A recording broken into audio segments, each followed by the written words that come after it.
Баршаңызға қайырлы күн достар, менің каналыма қош келдіңіздер.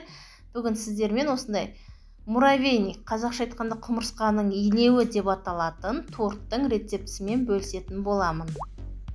Бұл негізі муравейник торты болғанымен мен әртүрлі формада жасадым. Балаларыма өте қызықты, тез желініп кетеді. Ендеше менімен бірге болыңыздар.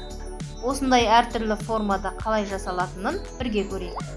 Видеода көріп тұрғандарыңыздай мен 300 грамм печеньемізді блендермен үгітіп жатырмын. Мен дайын печеньені алдым. Негізі қамыр жасасаңыздар да болады. Печенье толықтай үгітіліп болғаннан кейін жеке ыдысқа салып аламыз.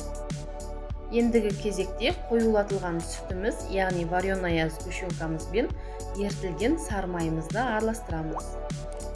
Екі масса жақсылап бір-бірімен араласып болғаннан кейін печеньемізге қосамыз. Бізге керекті заттардың барлығын мен описание бөліміне жазып қалдырамын. Видеоны соңына дейін көріңіздер, лайк басып пікір қалдыруды ұмытпаңыздар. Каналға тіркеліп қойыңыз, жандағы қоңырауша белгішесін басып қойыңыз. Барлығын жақсылап араластырып болғаннан кейін формамызға саламыз.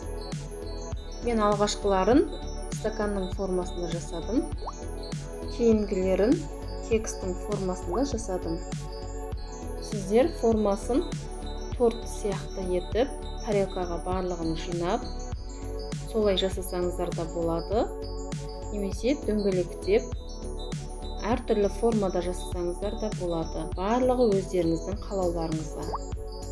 Барлығын жасап біткеннен кейін тоңазытқышқа 1 сағатқа қойып қойсаңыздар болады.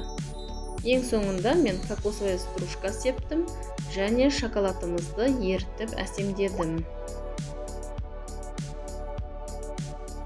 Сіздер бетіне еш нәрсе сеппесеңіздер де болады. Міне біздің муравейник печеньелеріміз де дайын болды. Видеоны соңына дейін көргендеріңізге рахмет, сау болыңыздар.